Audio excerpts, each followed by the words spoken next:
Evie stood frozen in the corridor watching a 4-month-old tiger cub casually swipe a keycard through the security panel with one oversized paw. The door hissed open. Miko looked back at Evie, orange and black stripes vivid under the harsh corridor lighting, made direct eye contact with those impossibly intelligent green eyes, and bolted through carrying the stolen keycard in her mouth. No, Miko, you little... Evie lunged forward, her boots skidding on the polished floor, and crashed shoulder first into the wall as the cub disappeared around the corner, tail streaming behind her like a chaotic banner. Behind her, 17 different alarms began screaming in overlapping pitches, red emergency lights flooding the corridor in pulsing waves. William's voice crackled through the intercom, high-pitched with panic. Evie? Evie, IE? Tell me that's not what I think it is. Evie pressed her palm against the cold wall, breathing hard, watching Miko's striped form recede into the distance. Miko learned to open doors. She's a tiger cub. A very motivated tiger cub with opposable dew claws apparently. Evie pushed off the wall and started running, her footsteps echoing against the corridor's metal panels. She's got a keycard, William. She's going full prison break. The aliens are here. The Galactic Council is here for the adoption demonstration in 20 minutes. Evie rounded the corner and saw Miko 3 doors down, standing on her hind legs like a furry little burglar, swiping the keycard against another panel with practiced ease. The door slid open with a pneumatic hiss. A Raxian sandfox darted out, saw freedom, and sprinted past Evie's ankles in a blur of silver fur. Make that 19 minutes, Evie muttered, breaking into a full sprint as Miko dropped to all fours and charged down the corridor. Miko moved with terrifying efficiency, her small body surprisingly fast. She reached the next door, popped up on her hind legs, braced herself against the wall, and swiped the card through the reader. A Therion bird exploded out in a flurry of purple feathers, shrieking victoriously like it had been planning this escape for months. The bird spotted Evie, changed trajectory mid-flight, and dive-bombed her head. Evie ducked, swearing colorfully, her hands instinctively covering her face. She's systematically freeing every animal, Evie yelled into her comm, watching Miko already at the next door. Where are you? Stalling the aliens in my office. William's voice sounded strangled, like someone had a hand around his throat. They're asking questions about our revolutionary adoption protocols and I'm running out of ways to say, please don't look at the surveillance feeds. Evie vaulted over an escaped Zentarian rabbit that had apparently decided the middle of the corridor was the perfect place to sit and contemplate existence, its long ears twitching peacefully. Miko was 5 doors ahead now, moving with the systematic precision of a tiny furry demolition expert. Swipe, release, sprint, repeat, each movement perfectly executed. A Kravian microbear waddled out of its enclosure, saw Evie running past, and made an immediate tactical decision to climb her leg. Sharp claws dug through her uniform pants. Evie yelped, tried to shake it off while maintaining forward momentum, and nearly face-planted into the floor. This is fine, she shouted at no one in particular, the microbear now clinging to her thigh like a furry parasite. Everything is fine. Another door opened, then another. Miko was accelerating, each release faster than the last. A Borsian cloudcat phased partially through its enclosure wall before fully materializing in the corridor, looking confused about its newfound freedom. 2 Maruvian lizards skittered out, their scales flashing bioluminescent patterns of excitement. William, she's opened 12 enclosures in 3 minutes, Evie gasped into the comm, still running. At this rate, she'll free the entire facility before the aliens finish their coffee. We don't serve coffee to aquatic breathers. Whatever they're drinking then. Miko reached an intersection, paused for exactly 2 seconds like she was consulting a mental map, then turned left toward the main hall. Evie's stomach dropped. Oh no, she's heading for central containment. Stop her. I'm tying. She's 4 months old and faster than me. The microbear chose that moment to climb higher, now perched on Evie's shoulder like the world's most inconvenient parrot. It chittered happily in her ear. In the director's office, William stood between the observation window and his alien guests, sweating profusely under the harsh fluorescent lights. His uniform was already showing damp patches under the arms. Vrax, the reptilian ambassador with bronze scales that caught and reflected the light like hammered metal, slowly tilted his head at an angle that would have broken a human neck. His vertical pupils, black slits and golden eyes, narrowed to razor-thin lines. His forked tongue flicked out, tasting the air with scientific precision. Director William, Vrax said, his voice a measured hiss that seemed to vibrate through the floor. I am detecting elevated stress pheromones. Your biochemistry is in significant distress. Korath, the insectoid council member standing beside him, clicked her 4 mandibles in sequence, a sound like chitinous applause mixed with threatening scissors. Her compound eyes, hundreds of hexagonal facets reflecting the fluorescent light in iridescent green, swiveled independently toward the observation window. Her antennae, delicate and constantly moving, twitched rapidly. Your cardiovascular system appears compromised. Heart rate elevated approximately 47% above baseline. Is this normal for shelter operations? Coffee, William blurted, his voice cracking. Too much coffee. Humans love coffee. It's very normal. Completely normal. Would you like some coffee? We are aquatic breathers, Vrax said slowly, his scales shifting to a slightly darker bronze that indicated confusion. Coffee would be immediately lethal to our respiratory systems. Right, yes, obviously. William positioned himself more firmly in front of the window as another alarm joined the cacophony from the shelter below, this one higher-pitched and more insistent. So, about our adoption protocols, they're very comprehensive, very thorough, very... Korath's antennae twitched violently. Director William, what is that sound? That is not ventilation machinery. Ventilation system, very advanced, very loud, very normal. We upgraded last month, top of the line. Vrax's head swiveled a full 90 degrees to the left, which should have been anatomically impossible but wasn't because he was a reptilian alien, and apparently vertebrae work differently on his homeworld. His golden eyes fixed on William with unsettling intensity. Director William, that is an emergency containment breach alarm. I have heard that specific frequency on 12 different worlds. It means the same thing everywhere. Is it? William's voice went up an octave. I don't hear anything unusual. The observation window behind him suddenly filled with the sight of Miko sprinting past, keycards still clamped in her jaws, followed by a parade of escaping animals of various species and sizes. Followed by Evie windmilling her arms trying to catch a flying creature while a small bear clung to her shoulder and something that looked like sentient pudding oozed along behind her.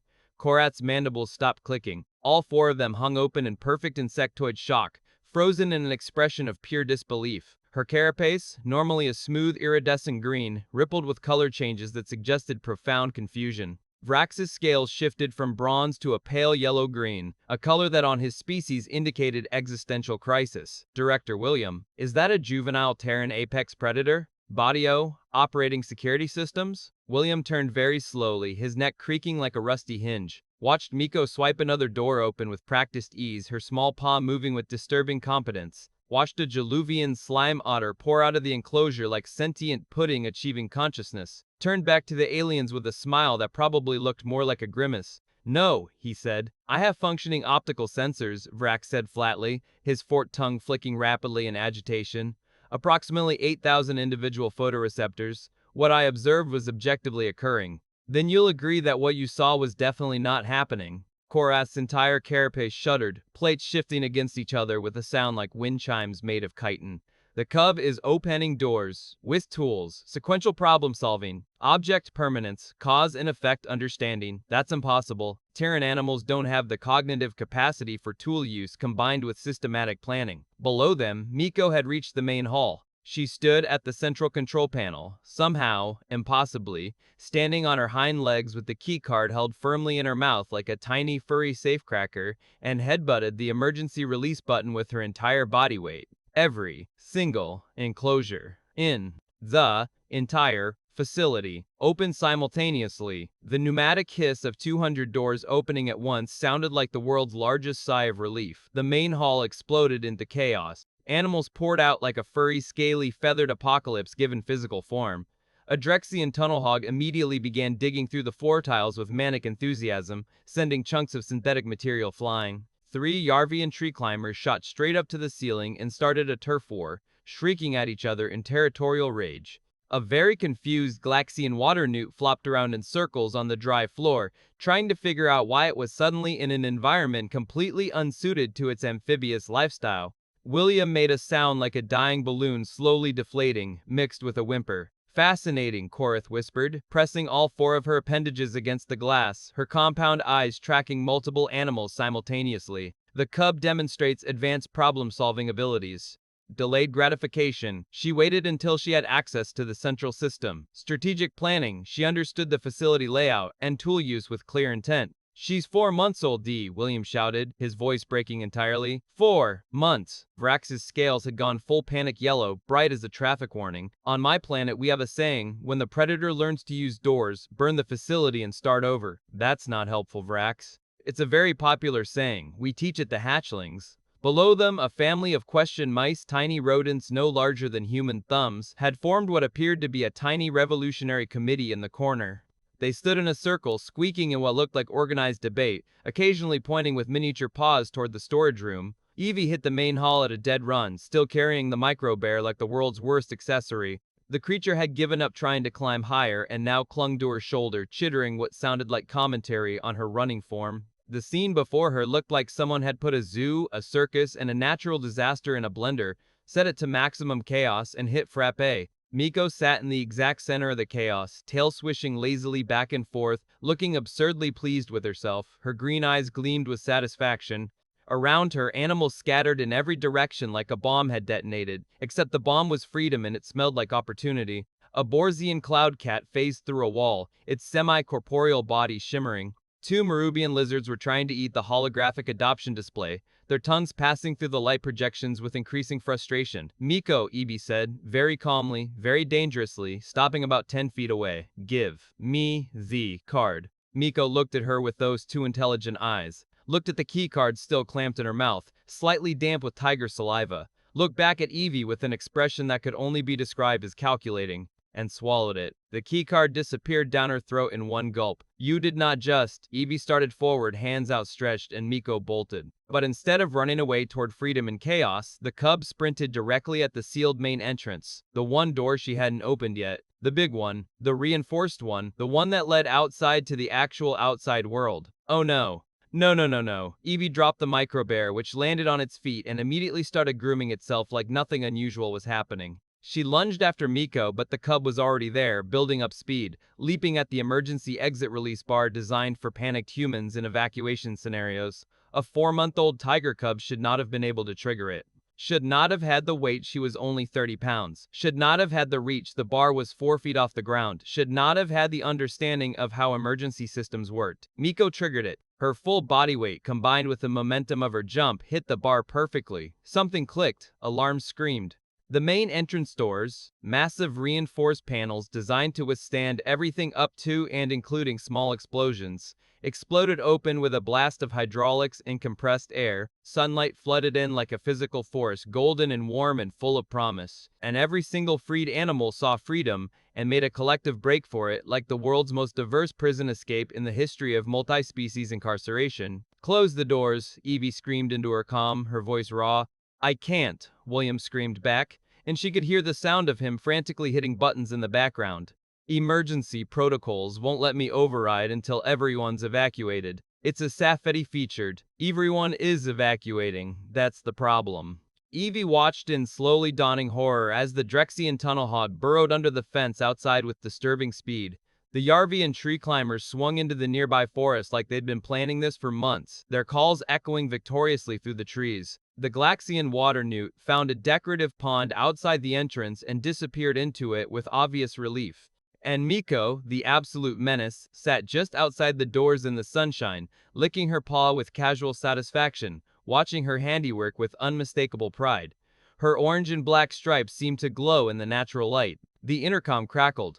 Evie, William said, sounding like he'd aged 40 years in 5 minutes. The aliens are coming down. They want to observe. Perfect. Great. Tell them it's all part of the demonstration. What demonstration involves a shelter? Why jailbreak? The revolutionary one, Evie muttered, stalking toward Miko with her hands on her hips. Hey, criminal mastermind, we need to have a serious talk about boundaries. Miko tilted her head, orange and black stripes vivid in the sunlight, green eyes glinting with intelligence that should not exist in something that still sometimes fell off furniture. She made a small chirping sound, the tiger equivalent of what, me? I'm innocent. Behind Evie, the main hall doors opened with a hydraulic hiss and Vrax slithered through, his reptilian body moving with fluid grace, scales now a fascinated purple bronze that indicated scientific curiosity overriding terror. Korath scuttled after him on her 4 appendages, mandibles clicking rapidly in what might have been insectoid laughter or horror or both. This is remarkable, Korath said, her compound eyes tracking the chaos with obvious scientific interest, each facet probably recording different details simultaneously. The juvenile utilized tools, demonstrated understanding of electronic security systems, coordinated a mass evacuation of multiple species, all without language, without opposable thumbs, without any of the standard markers of tool-using sapience. Vrax's forked tongue flicked out repeatedly, tasting the air like he was trying to sample the chaos itself. On my world, such intelligence in a predator would be classified as an extinction-level threat. She's a babby, Evie protested, gesturing at Miko, who was now rolling on her back in the sunshine, looking adorable and completely non-threatening. A baby that just outthought your entire security system, Vrax countered, gesturing with one clawed hand at the empty enclosures, his scales rippling with colors that suggested deep concern. How long have Terran animals possessed this level of cognition? They don't. This is Miko's special, very special, uniquely special. William burst through the doors, datapad in hand, tie askew, looking like he'd been through a war. We've got animals in the forest, animals in the pond, animals in the parking structure.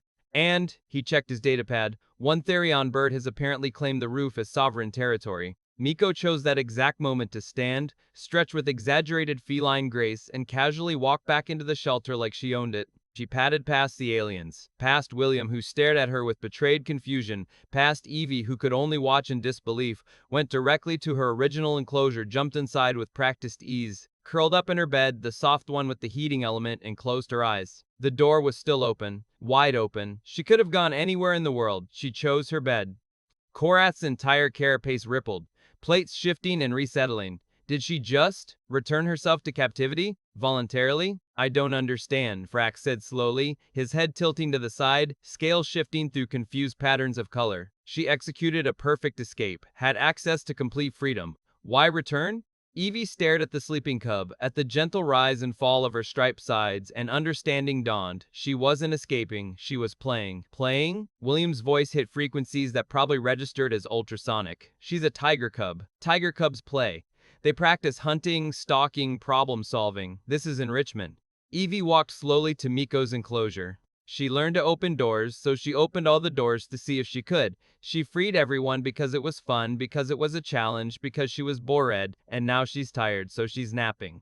Vrax made a sound like steam escaping a pressure valve. You're telling me your adoption demonstration was sabotaged? By boredom? Revolutionary? Korath murmured, her mandibles clicking in a pattern that might have been admiration. Humans keep predators that are intelligent enough to dismantle security systems. But the predators choose not to because they find their captivity acceptable. It's not captivity, it's a shelter, William said weakly. We're helping them find homes.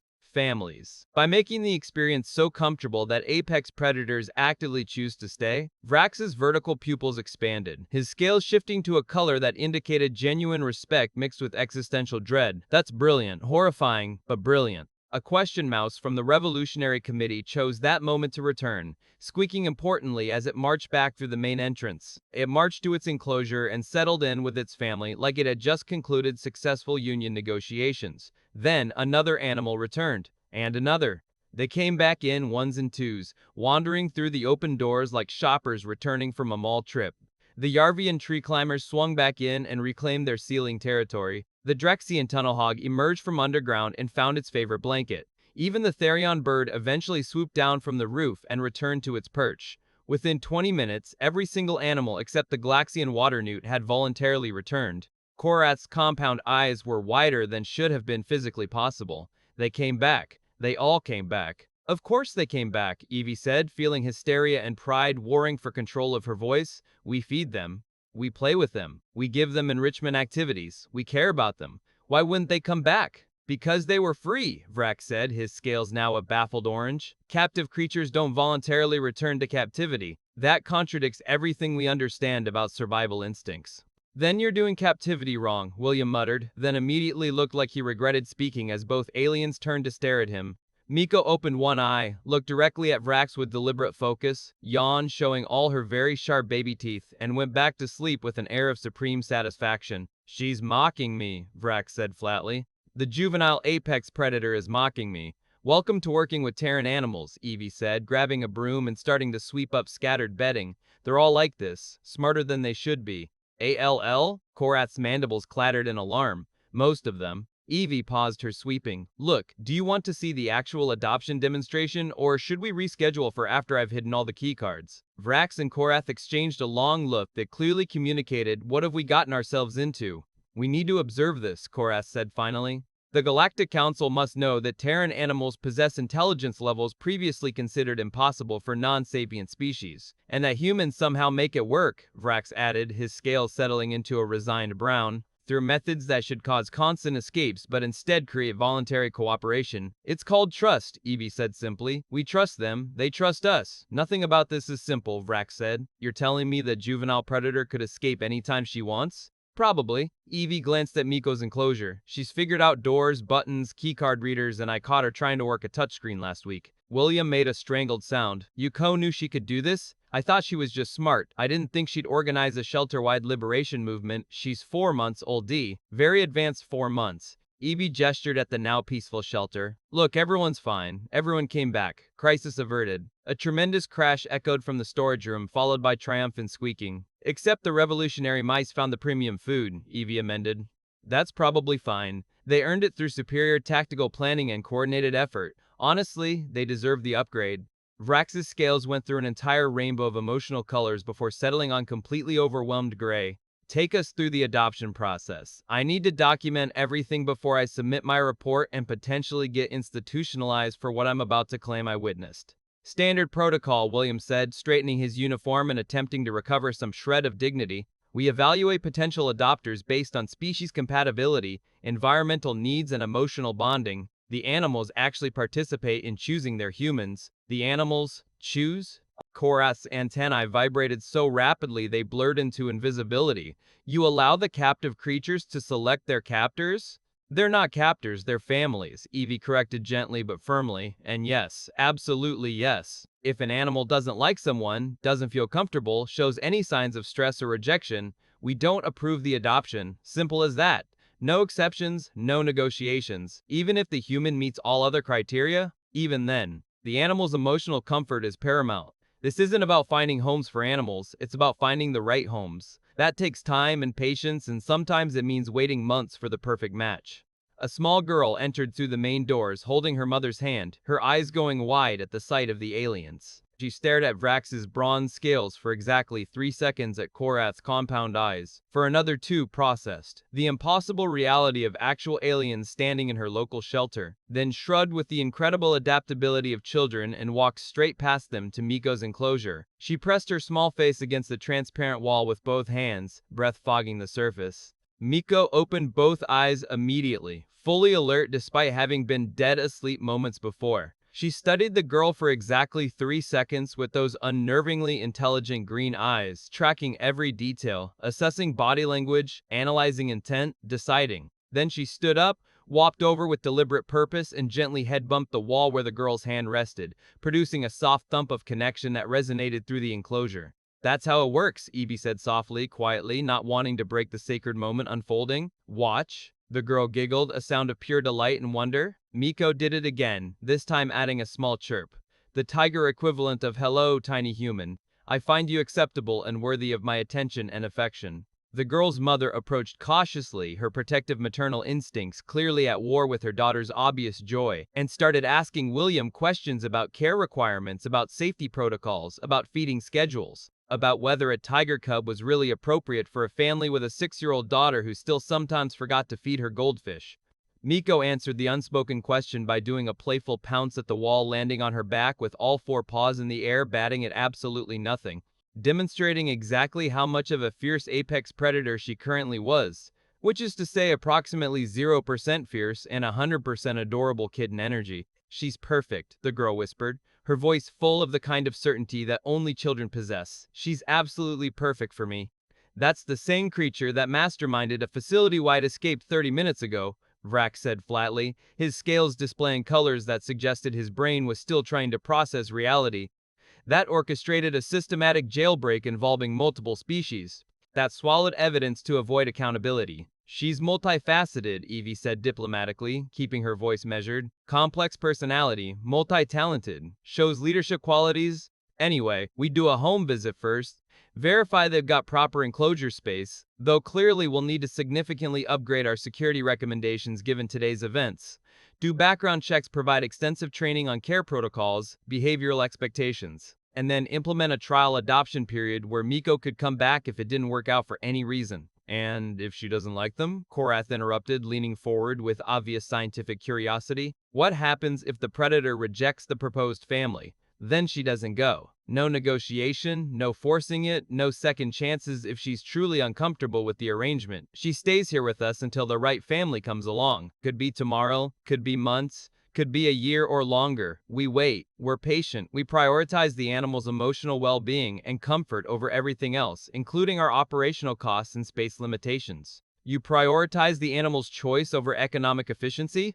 Vrax's forked tongue flicked rapidly, tasting the air like he was searching for some chemical explanation for this apparent insanity. That's deeply impractical from a business standpoint. How do you maintain funding? That's compassion, William said. And for the first time that entire chaotic day, he sounded completely confident, his voice steady and sure and filled with conviction. We don't just place animals in homes like we're moving inventory. We build families, we create bonds, we match souls. That takes time and patience and trust, and yes, sometimes it means an animal stays with us longer than expected, costs us more in care and resources. But when it works, when we get it right, when we see that perfect connection happen, it's magic. Pure magic. Pure magic.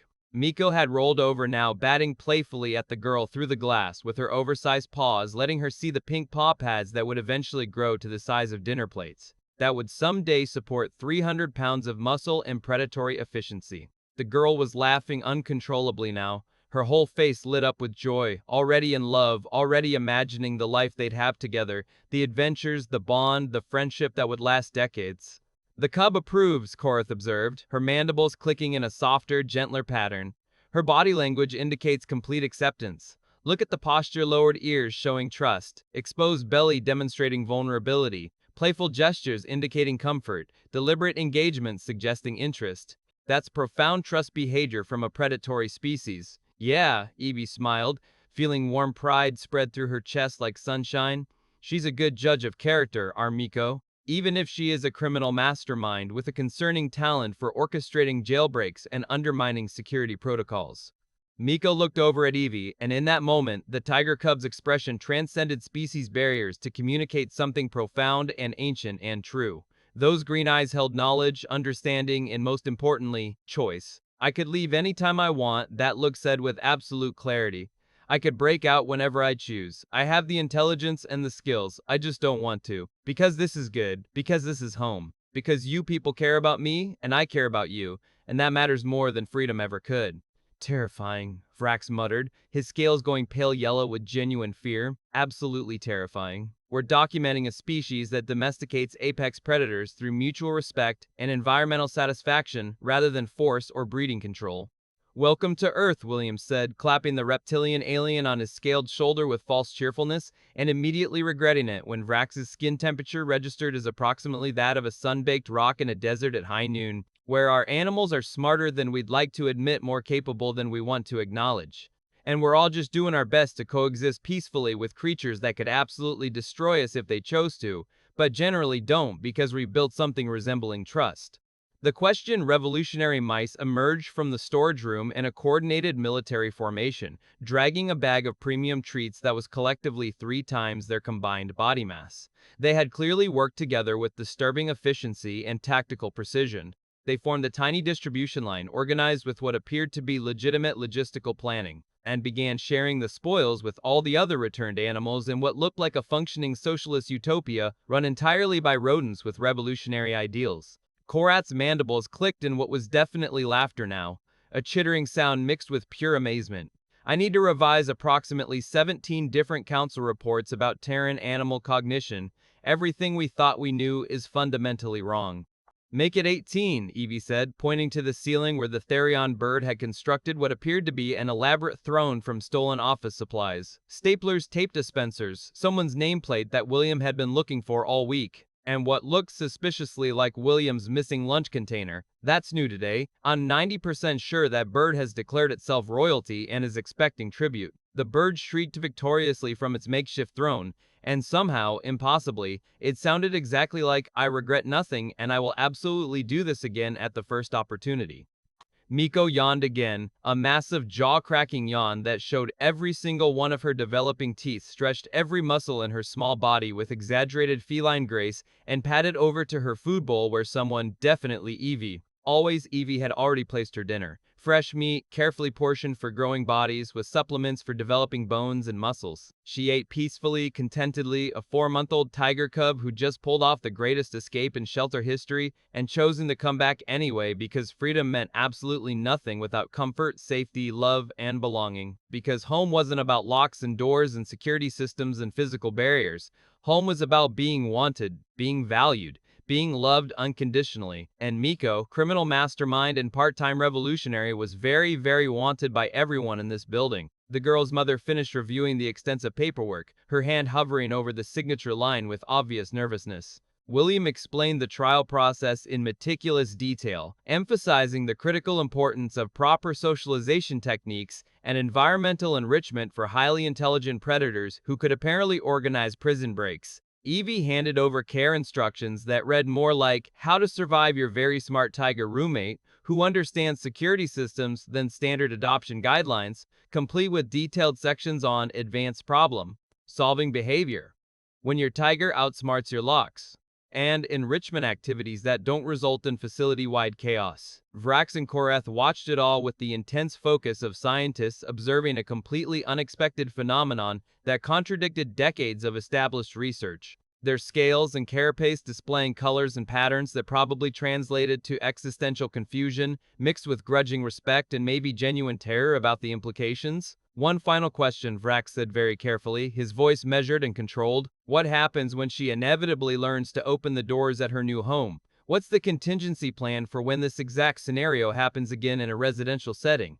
The girl looked up at the towering reptilian alien with his bronze scales and vertical pupils with the absolute confidence and fearlessness that only a 6-year-old could possess. The certainty of someone who hadn't yet learned to doubt themselves or their capabilities. Then I'll teach her to close them properly, obviously, and we'll get better locks. And we'll play together lots so she doesn't get bored enough to need to escape. And we'll give her puzzles and toys and things to figure out so her brain stays busy. It's not that complicated, Mr. Alien. Miko chirped in enthusiastic agreement, lifting her head from her food bowl with meat juice glistening on her whiskers, clearly approving of this plan. And somewhere in the vast multiverse, across countless dimensions and infinite realities, the Galactic Council's entire carefully constructed understanding of Terran animal intelligence exploded into fragments, burned to ashes in the fire of new knowledge, and slowly reformed into something that would take decades to fully process and analyze and possibly centuries to truly understand and accept. But that was perfectly fine. Humans had time, and apparently they had tiger cubs who could open doors, organize sophisticated jailbreaks, solve complex problems requiring multiple steps of reasoning, and still deliberately choose to stay in what technically qualified as captivity because staying meant family and family meant absolutely everything, which was either the most beautiful and heartwarming thing in the entire galaxy or the most horrifying and nightmare-inducing reality, depending entirely on whether you asked Evie or Vrax.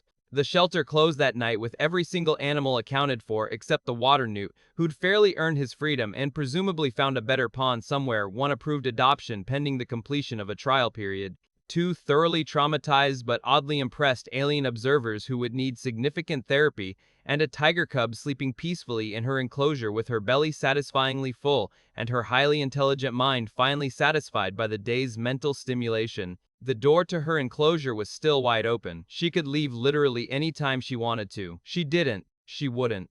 Because Miko had learned the most important and profound lesson of all. Sometimes the best and truest freedom isn't about the absence of barriers or the ability to go anywhere. It's about consciously choosing where you belong, deliberately choosing who you trust, and actively choosing what truly matters in this short and precious life.